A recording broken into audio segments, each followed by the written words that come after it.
Hi everyone and welcome to Darksiders 2 Deathinitive Edition Deathinitive Difficulty Walkthrough.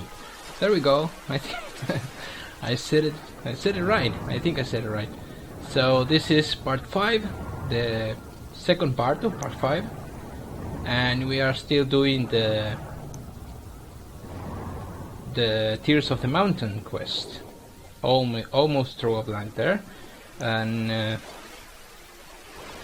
this is the second part. This is mostly a walkthrough, so I'm going to show almost the entire exploration, but I may edit some parts. I may edit some cutscenes. I may edit some puzzles that are way too easy to solve.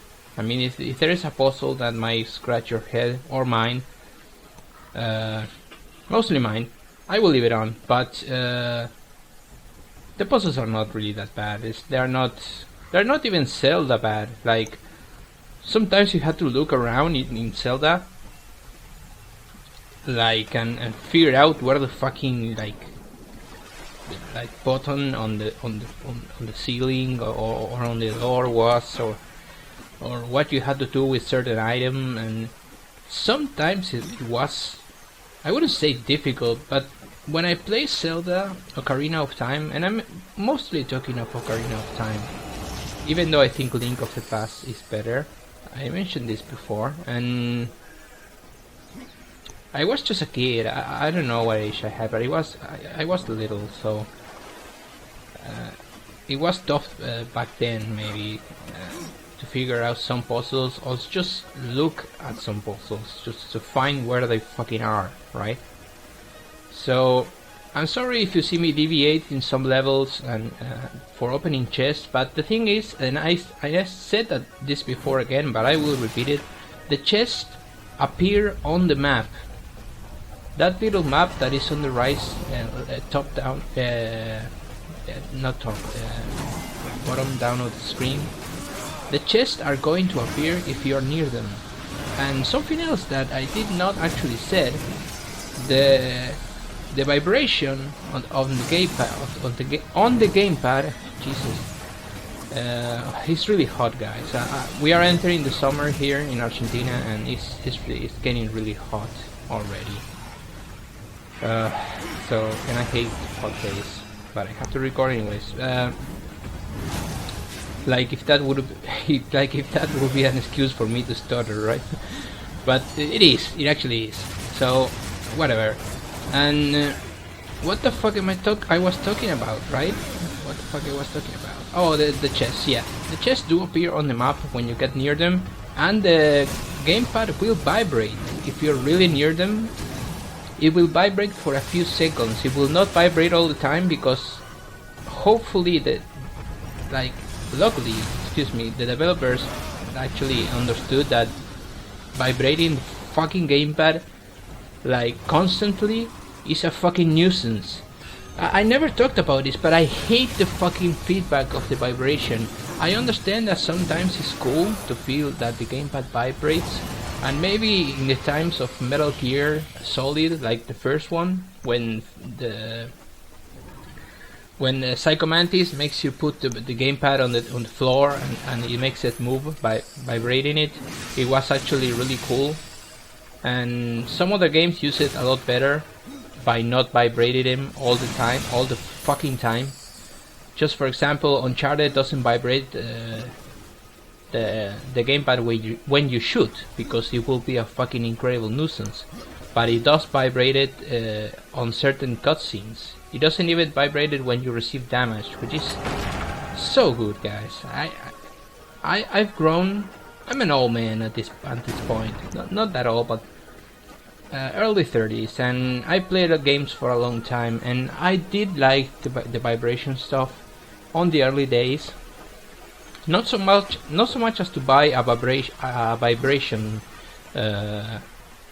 thingy. Do you remember? Maybe you were like alive when the Nintendo 64 released a vibration unit that you can plug into. It was the Nintendo 64, right? Not the Dreamcast. The Dreamcast has the BMU that has, like, it could have like a little like the saving of the games, and maybe some screens of the games were integrated into a little screen. No, that's not. Yeah, it was the Nintendo 64, I think, that included a little vibration fucking unit. You had to buy it separately, so it was really fucking ugly. But I liked it. I mean, in the early days, whatever you could do in the game that actually give you more feedback of the game itself was a good idea. It was new. But nowadays it's just I just don't like it anymore. I don't know if you guys what you feel about it. I would like the people that do comment on my videos to tell me if you leave the vibration on still in games, or you take it out, because I almost every single fucking time that I start a new game, I go to options and I put vibration off, like almost in every single game. And that's something that bothered me in the Uncharted walkthrough, because you don't have the option to turn the vibration off, which is not good, because you know what happens, and it was I didn't mention this and it was a mistake, but I'll mention it now. In Uncharted 2, that was the only game that the cutscenes are unskippable, and worst possible decision ever. Because the first time you're going to watch the cutscenes, right? It doesn't fucking matter. But the second time or the third time you're going to play it, maybe you're going to skip them. So it could be nice to skip them, but no, they decided not to skip them.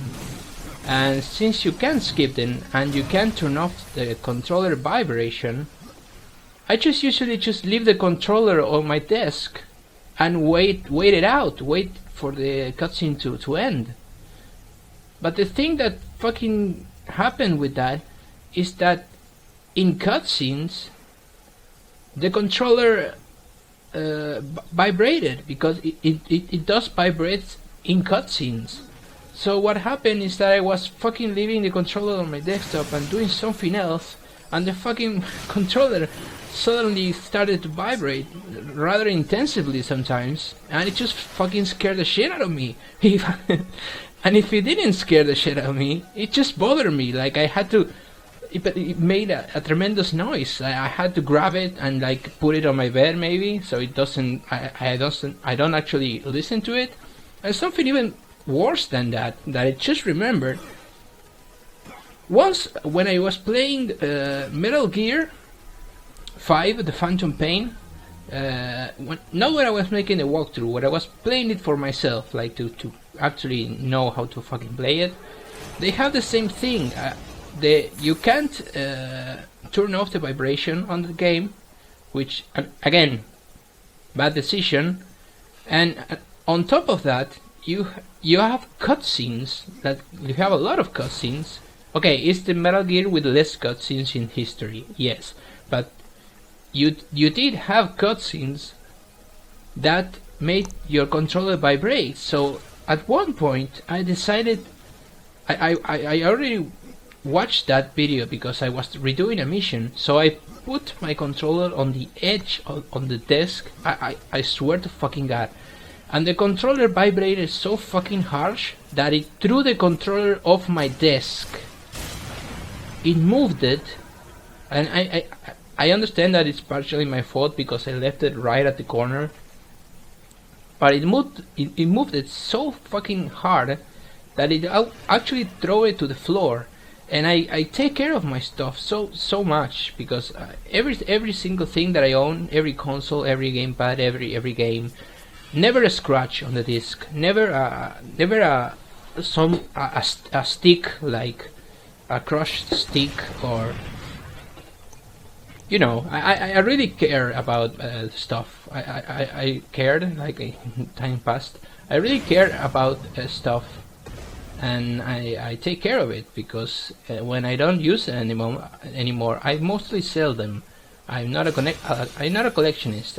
I'm not the guy that's like the video game nerd, like something like is going to have like shelf and shelves of all games. I'm not that guy. I'm the guy that when it's truly over, with something, I just sell it. I prefer to sell it, and I move on. I'm the guy that moves on, you know.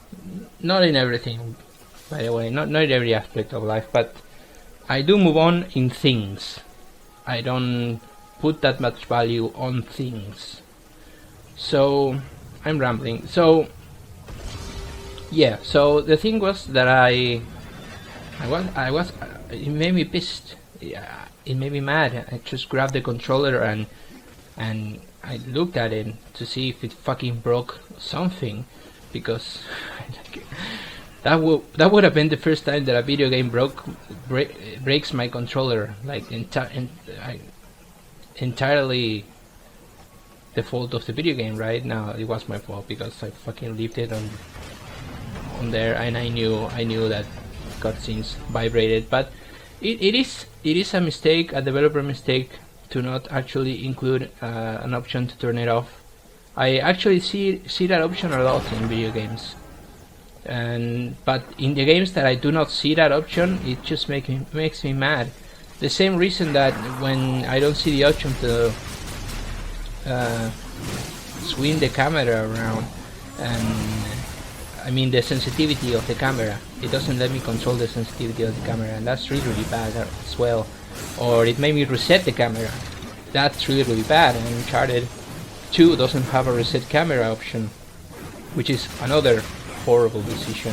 And I think I didn't mention it in my walkthrough, but I'll mention it now, whatever. Because I'm doing normal stuff here. Killing one of these eggs that produces these fucking mosquitoes. And these mosquitoes can really fuck you up if you let them. I mean, the damage, you're seeing me taking damage sometimes more serious than other times, but you have to be careful. You have to really be careful about the amount of damage that the enemies can have, because if you have a really bad moment when 3 or 4 enemies hit you at the same time, you can just restart the checkpoint so fucking fast. So it's not a one-shot kill, it's not a 2-shot or 3-shot kill. And by the way, I said I wanted to talk about the crucible, and we're gonna talk about the crucible before the video ends.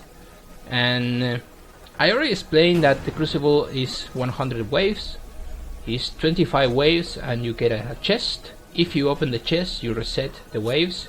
If you don't open the chest, you decide to continue with the next 25 waves. You just risk dying and restarted everything again, because if you die, or if you leave or open a chest, it will restart all the waves, and there is no checkpoint either. There are no checkpoint between waves.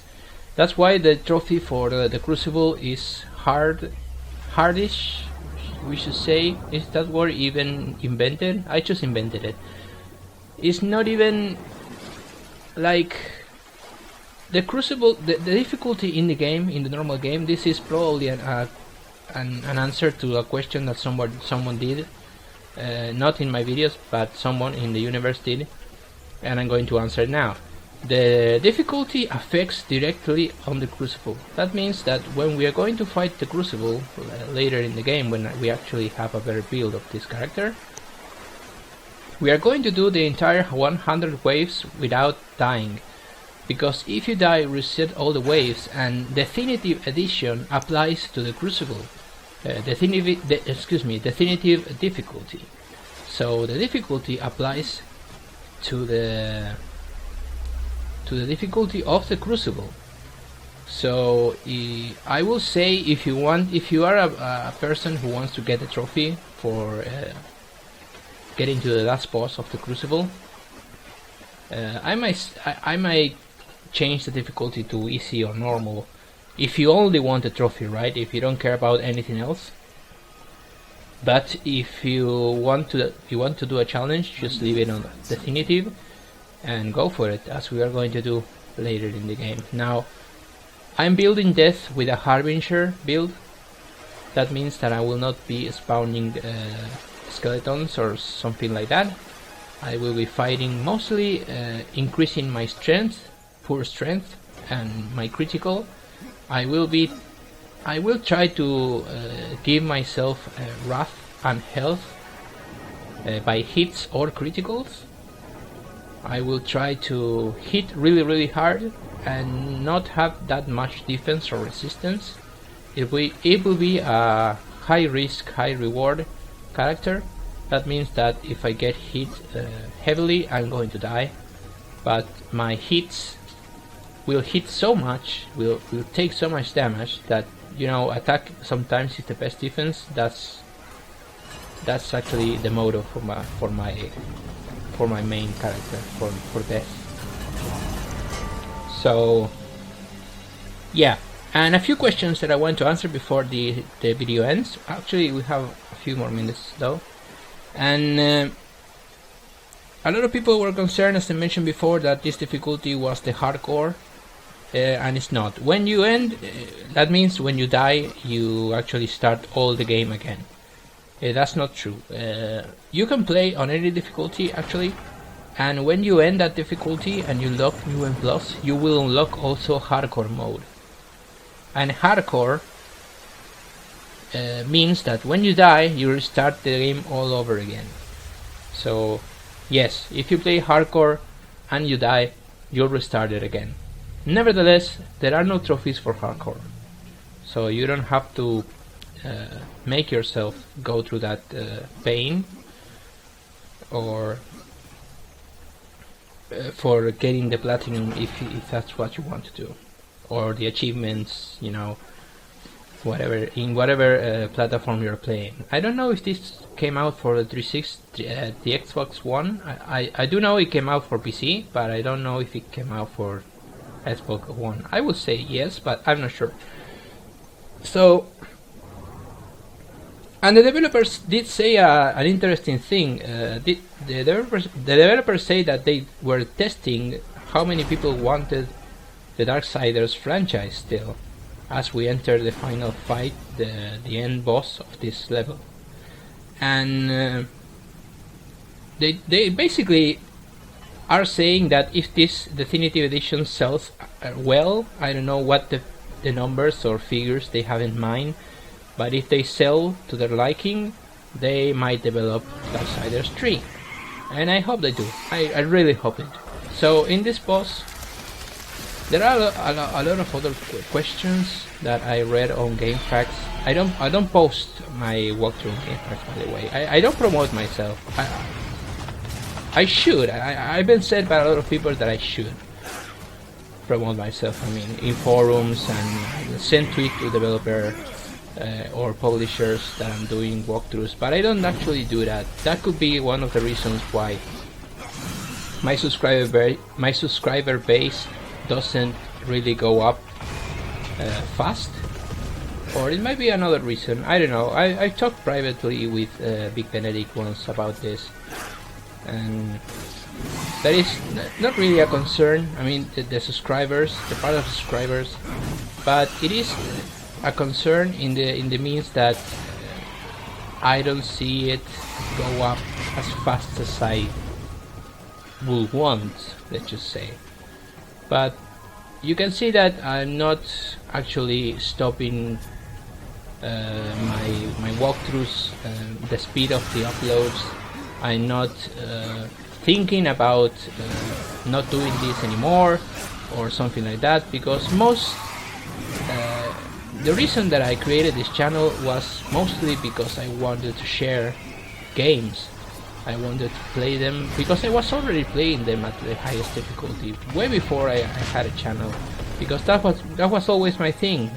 That's what I always liked, the rewarding experience for beating something that's really hard. And I realized that the industry nowadays really holds your hand and is somewhat.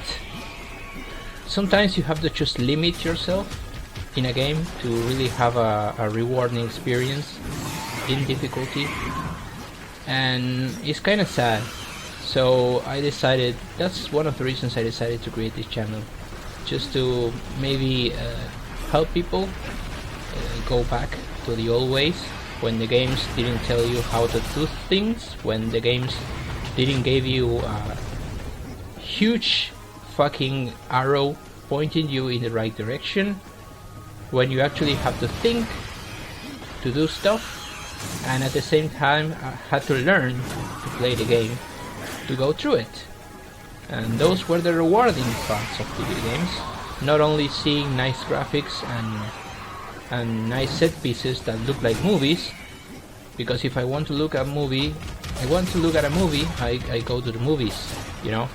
If I want to play a game, I want good gameplay and challenging gameplay. So yeah, I'm not gonna go too much into it. Now you see me fighting Karkinos, I think the name is Krakinos, something close to Kraken and some kind of crab thing, Karkinos or something like that. Sorry, it said the name at the beginning of the boss fight.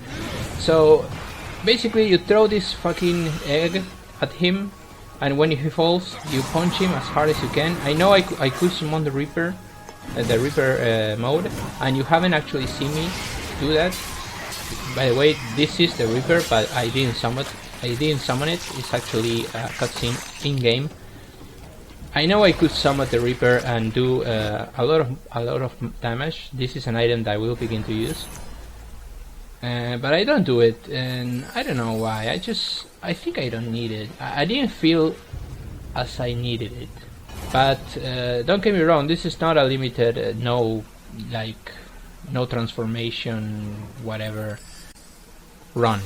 So, and by the way, getting the shield, that you see me right there entering my skills, and I got the shield, and that was a fucking mistake. I thought I was maybe going to need the shield for this build, so later you're going to see me respect the character and just don't get the shield, so I'll get an extra point somewhere else. I'll just respect it. By the way, there is a trophy for respecting, so if you are a trophic person, if you are a trophy person, you might just want to respect just to get the trophy, and then just exactly build the character like it was, if you liked it, right?